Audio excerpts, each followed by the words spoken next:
What's going on, everybody? I'm Primalliquid, and welcome back to my Final Fantasy II Pixel Remaster Platinum playthrough. My god, that really is a mouthful, isn't it? Anyway, we are on part number 5 right now, guys, and it is time to get the Sunfire so we can blow up the Dreadnought. You know, just another casual Friday afternoon where we cause mass destruction. I mean, that's what we all do, right? That's how we all spend our time, right? Anyway, so to start this off, we need to come back and speak to Hilda. Just be warned, make sure you unequip Minwoo of everything he has before this conversation. He is about to leave the party, and any equipment he has on him, he will take with him. Okay? He will take all the equipment with him. So anything he has equipped, you lose. Hence, just completely unequip him. Right, so Minwoo will, you know, just run off and start looking after Hilda's father. So now we need to have another conversation with Hilda where we basically just need to ask her about the Dreadnought. You can ask about the Dreadnought, but we need to ask about the Sunfire. Completely messed up there. Anyway, so because Sid taught us how to destroy the Dreadnought, yada yada yada, we need to get Sunfire, but Hilda doesn't really know too much about how we go and get it. She recommends, you know, Scott and Gordon. We're just going to completely ignore that, and we're going to go speak to the king, who is in the other room. Yes, the other room. Anyway, we're going to speak to the king, and we need to ask him about Sunfire. And upon doing that, he will teach us about the goddess Baal. Now, you can ask about the goddess Baal to the king, but he won't really do anything about that. So what we need to do now is we need to go back to Hilda and ask her about the goddess Baal. And then she'll basically say, yeah, we need to go and ask her. Well, we need to go and get it from near Joseph. So ask about the goddess Baal, and you know, just about the Cachon. Again, nothing super important really here. So Joseph knows the snow plains, so that's why we got to go all the way back up to Joseph. Now, I know, man, there's so much back and forth in this game, isn't there? So that's where we're going. We are going to get a new vehicle to play around with, though. So you know, we had the canoe before. Well, we're going to get a new one. The only little annoyance really is that, in fact, I'm not even going to take the boat this time. We're just going to leave the boat there. The only real annoyance that we have to kind of deal with right now, though, is we only get to use this vehicle, so to speak, in one area. Literally one area, and then after we are done in this one area, we never get it again. We never get to use it again. It's like the most pointless thing ever, basically. I think it was just done to make you revisit another dungeon to, you know, pick it up and that, and just try and elongate the game a little bit. Anyway, let's go and grab Joseph. He will be joining the party. However, don't invest too much time in him, basically. Alright, so we got to go get the snowcraft. But yeah, don't invest too much time into Joseph. He's literally with us for one dungeon. So there's no point whatsoever in, you know, leveling him, giving him good equipment or anything like that. In fact, what I'm going to do is I'm literally just going to remove all his equipment. It makes no difference. We aren't really going to use Joseph all that much. I'm going to turn encounters back on in a minute, though, simply due to the fact we will be going to a new area shortly, so there will be a lot of new bestiary entries that we need to get. So we will be fighting a lot of enemies. First, though, we do have to go back to Semit Falls. That's where we got the mithril from. For some reason, I don't know why, but that's where Joseph decided to hide his snowmobile. Luke, I didn't make the story for this game, okay? I know it makes no sense. I know it makes no freaking sense whatsoever. Like, my big question is, how did he get it here? So we just need to interact with the wall on the right. Now, remember how I said when we were in this dungeon that there was one more treasure chest that we just couldn't get? Well, that's actually in here. Okay, and there it is right there. So the treasure chest does contain the snowcraft, and that is also the final treasure chest for Semit Falls. So now we are completely done with this area. And now we can actually go to the proper dungeon to actually get the goddess spell. Now, one thing I will say is there are going to be a few new enemies on the overworld in a moment, but more than that, there's going to be a lot of new enemies in the dungeon that we're about to go to. Okay, there's like 10 new enemies in there. Granted, if you explore the world map, you can find some of them around there as well.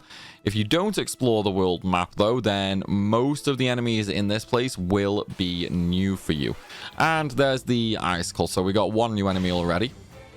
On the snow area that we're on right now, there is also a snowman monster, which you can get as well. Unfortunately, we don't seem to be getting it. We're really, really unlucky right now. But hey, we're always unlucky, right, guys? We're always unlucky. Hey, there he is. Okay, so we've got the snowman. I mean, we could also have just, you know, got him in the next dungeon. Makes pretty much no difference where we get him, but yeah, we got him. We got him. That's all that matters, man. That's all that matters. And obviously, we don't care about Joseph leveling up or anything like that. He is literally going to be gone after this dungeon. After this dungeon that we're about to go in. We won't ever get Joseph in the party again. So don't try and level him or anything like that. It's incredibly pointless. If you're playing the Dawn of Souls or the PSP version, then it would be worth equipping him and leveling him, because there is a secret dungeon you can use him in. However, there isn't in the Pixel Remaster, because it is based on the NES version of the game. Okay, so this is the snow cavern.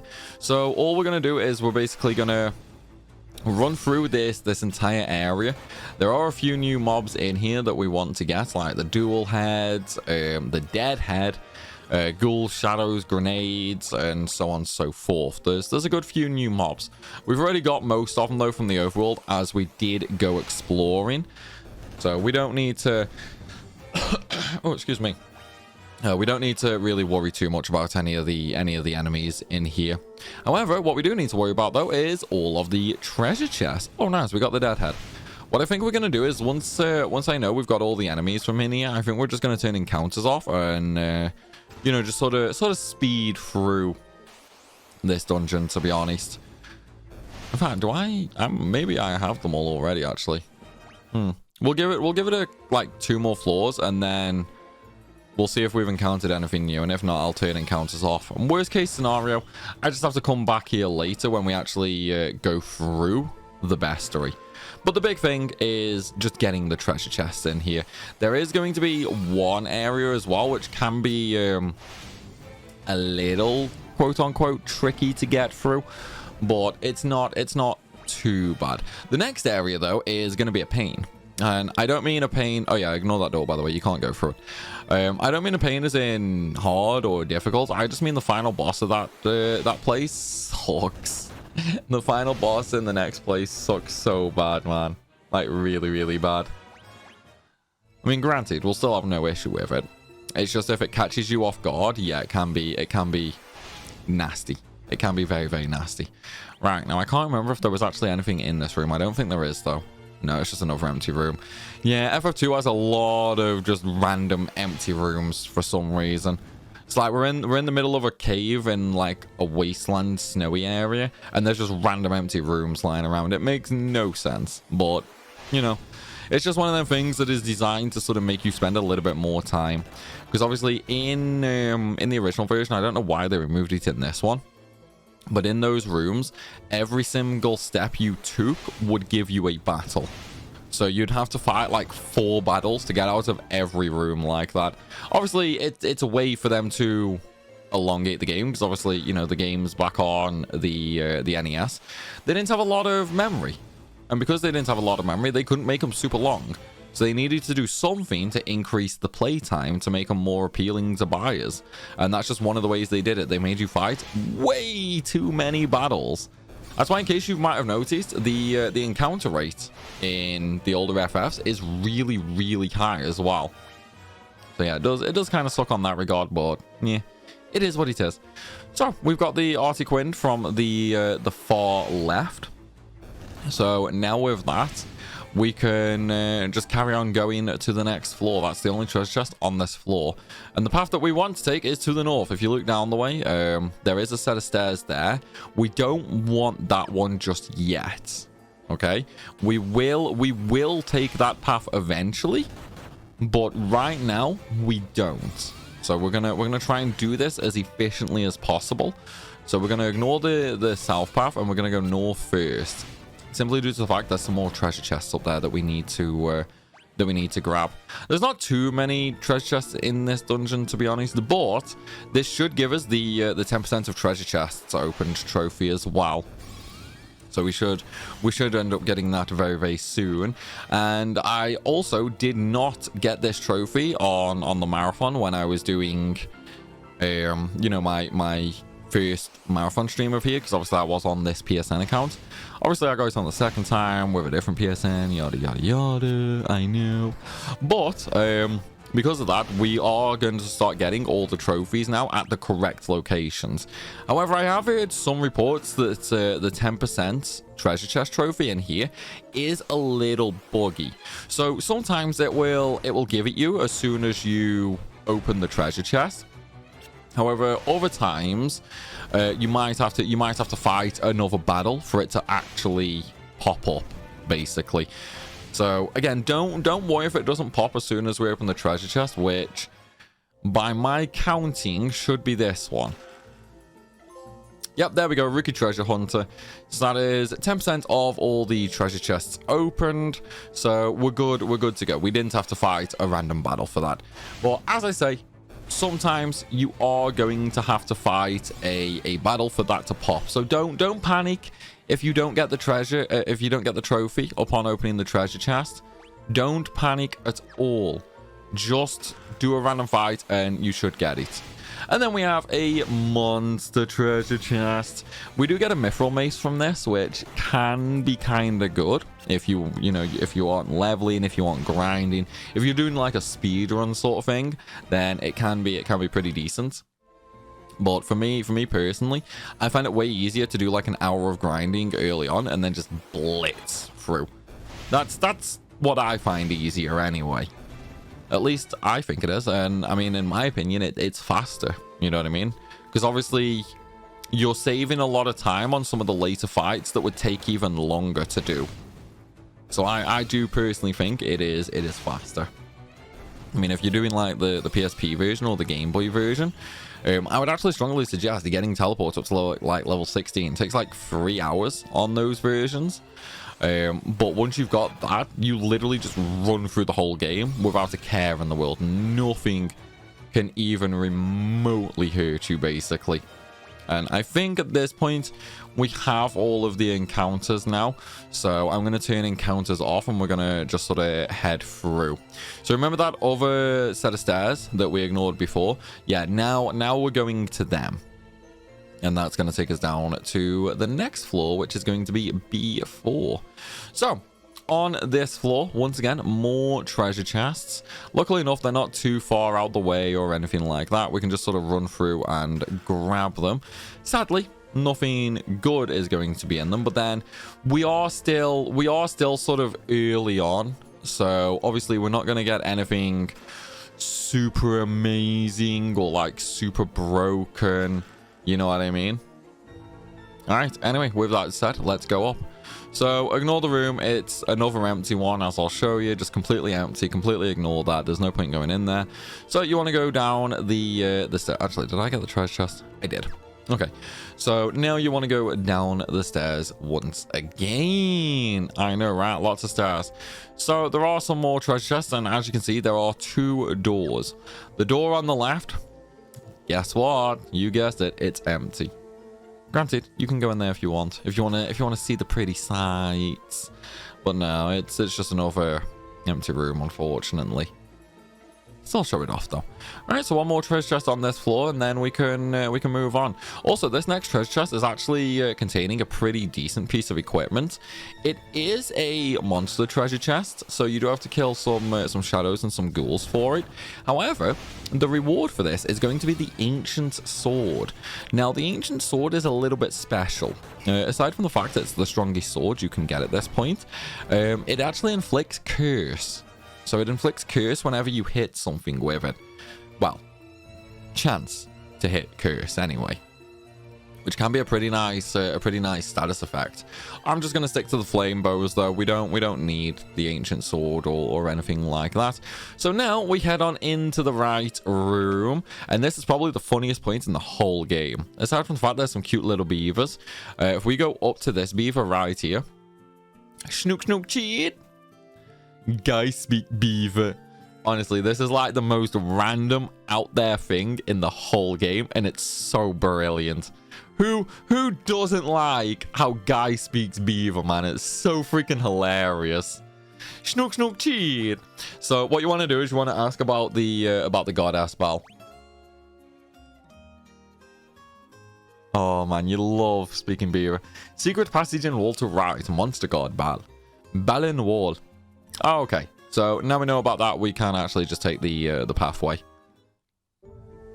Right. Okay. So this is now the last floor of the snow cavern. Nothing super interesting or anything like that. There is going to be an adamantoise at the end of here that we have to fight, and the adamantoise does actually have a really good drop. You can get a diamond shield from it. However, that's pretty rare, so I don't personally suggest farming for it, since, you know, it is only a shield. But if you want to, you can go ahead and farm for it. Also, silver cuirass in the treasure chest. That's an adamantoise guarding the bell. Stay on your toes. Yeah. I mean, the adamantoise is pretty much no different than the land turtle that we fought earlier. You could very easily get rid of that by just using like a blizzard spell. Normally, they are super resistant to physical damage.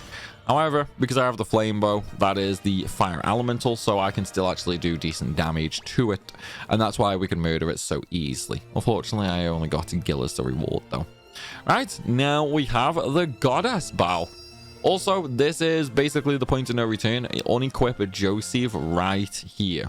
Okay? Or, well, I mean, technically you could go through the next door. That one's kind of up to you. But yeah, just whatever you do, unequip Joseph, basically.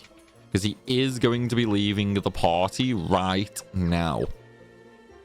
And remember in the last one how I was telling you guys about how the Ramu cutscene in FF9, where you have to get the clues, and that is about Joseph. Yeah, this is the scene. Curses, you've already gotten the goddess battle. Yeah, so boss battle here. Don't worry. Seriously, like, Borgen he's trash.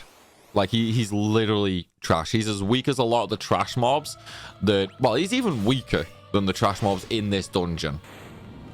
Like, he is actually weaker than the trash mobs in this dungeon. He is incredibly weak. If you could beat the adamantoise, you would crush this guy with zero effort. He doesn't even really have any good drops. And see, this is why you guys should make sure you finish the job, man. I may have lost, but don't think that you've won. I've booby-trapped this cave. Just a little parting gift from me to you. I'll be waiting for you in hell. Not in this version of the game, you won't. Actually, wait, can you go to hell in the NES version? Or is that in the Dawn of Souls only? I don't actually know. Either way, Joseph's going to show us just how hard-headed he is. He's just going to headbutt the rock, man. Just headbutt it and hold it there. We not leave you. I can't hold it much longer. Stand to the side. Run. You know, considering they were already at the very top of the path, why didn't they just run up and to the side? Instead, they literally just ran down the way where it was going to chase them. How silly, man. How silly. And I suppose Phoenix Downs, Cure, Potions, and all that, they just don't exist to these NPCs. I like how they don't even say anything about him being gone, though. I do find that kind of funny, to be honest. Right, okay. So, we have the goddess bell now. So with that, we're actually just gonna move straight on to Cashon Keep. However, there is a really sad little moment you can actually see if you really want to. In order to see it, you do have to go back to Salamond, and you have to speak to Joseph's daughter, Nelly. It is kind of heartbreaking, to be honest. It is definitely kind of heartbreaking for sure. So, naturally, we're going to go watch it. Oh, man. I love trolling people like this. I should probably drink my coffee before it actually gets cold. Man, I waste so much coffee by letting it go cold. Poor Joseph. I'll look after Nelly in his place. I know that would make him happy. How does everybody here know that Joseph is dead, by the way, before we even get back? Another little plot hole for FF2 right there. Alright, hello, Nelly. Daddy. Daddy isn't coming back, is he? Oh, man, how heartbreaking. How heartbreaking is that, guys? It's like telling the little girl that her daddy's not coming back. It's horrible, man. It's so horrible. Right, okay. With that said, let's move on to the next dungeon. And this is going to be a little bit dangerous. Okay, the enemies in the area that we are going to now are definitely a step up. There's going to be like a lot of rank 3 and 4 enemies, but also if you take like the wrong step, in fact, let's just save real quick. Well, we'll use a cottage as well. I should have used the inn just, but yeah, it is what he says. If you take a wrong step here, you can wander into a location where you're just going to fight like 6 to 8 rank 5 enemies. They are incredibly difficult, so try and be a little bit careful for sure. So what we're gonna do is just go around. You could also actually go back to Poft and speak to the airship pilot next to Sid, and you could actually take the airship here. Oh yeah, I should turn battles on because there are some new enemies around here. You could actually take the airship to this location, but yeah, why bother? We might as well just come and get some extra enemy kills, hadn't we? Also, while we're here, make sure you step into Chocobo Forest as well. Make sure you step into the Chocobo Forest and add it to the world map. Remember, we have to visit every location at least once. So make sure you step in there. Right, okay. With that done, though, let's go and do Cashon Keep and actually get the Sunfire.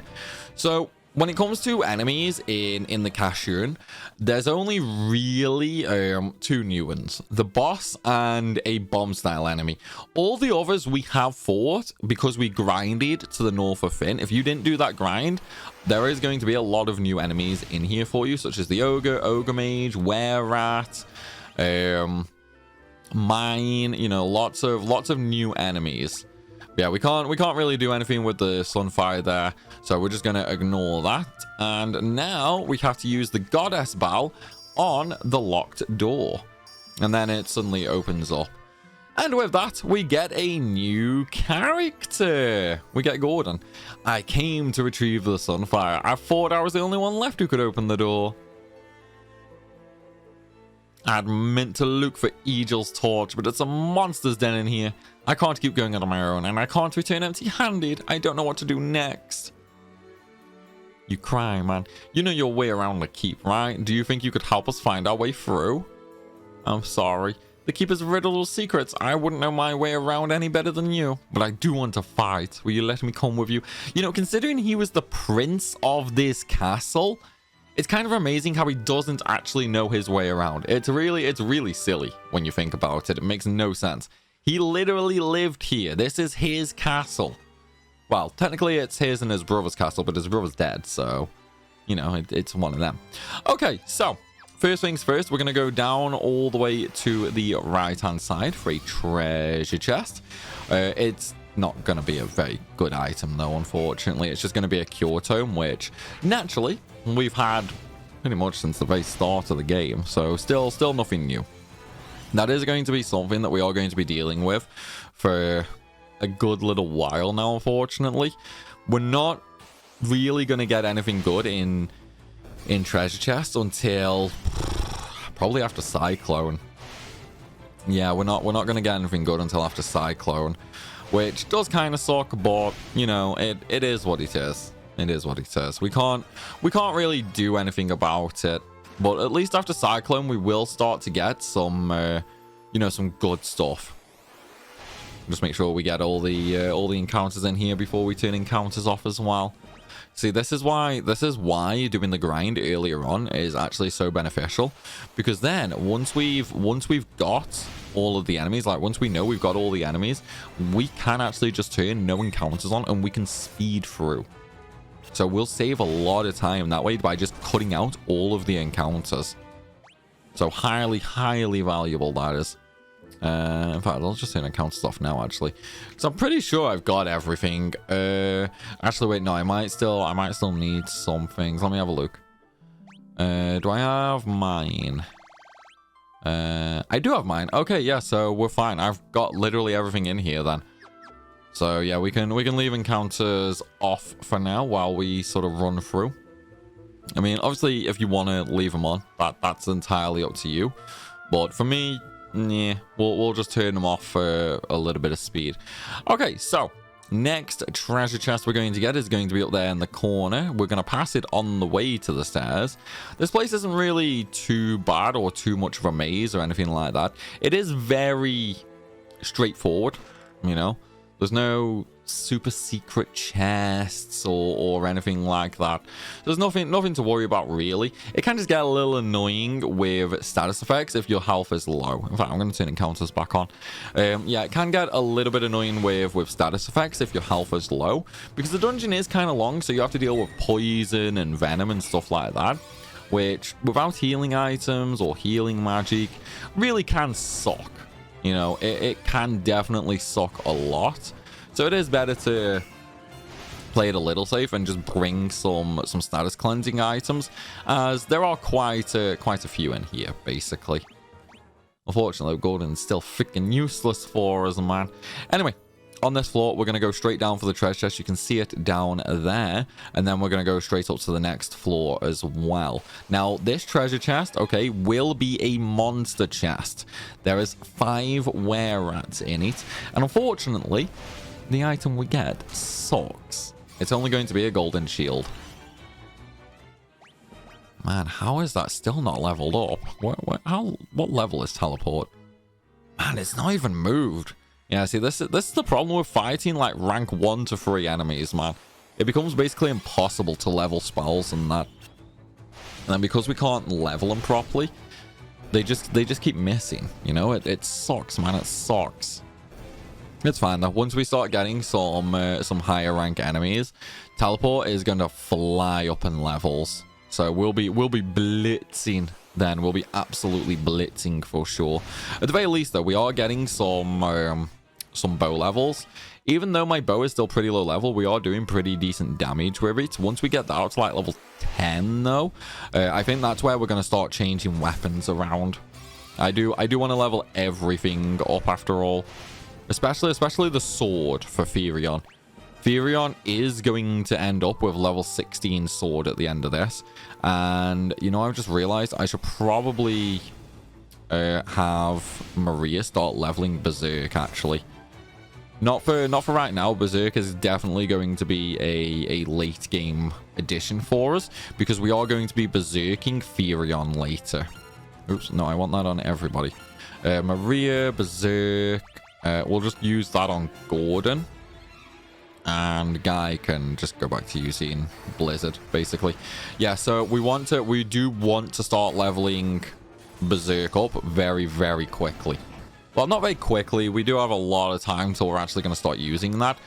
But we do want it leveled. The higher level it is, the more damage characters will do under Berserk.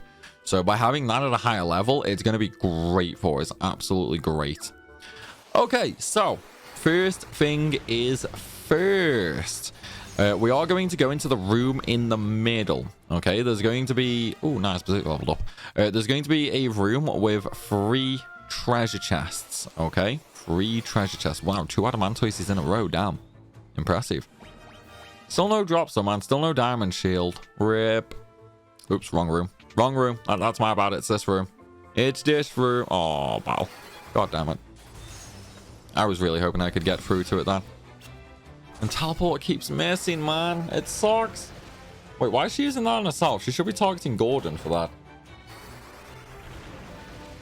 Oh well, it is what it is. In fact, I just realized Berserk doesn't make you lose control in this game, does it? So I should just like AoE that. Yeah, I should just AoE that. Because then it'll increase everybody's attack. And I'm going to turn Blizzard into an AoE as well. That should end up killing most things, to be honest. I mean, obviously that did that because it was single target, but we can see how much damage we do with Blizzard once we actually get another group. It should do a lot. Free treasure chests. We have the Mithril Axe, we have the Werebuster, and the Mithril Sword. So the Werebuster is a bit of a unique weapon. Any beast type enemies, the Werebuster will do much higher damage to. So think of it as, you know, an extra weakness targeting, basically.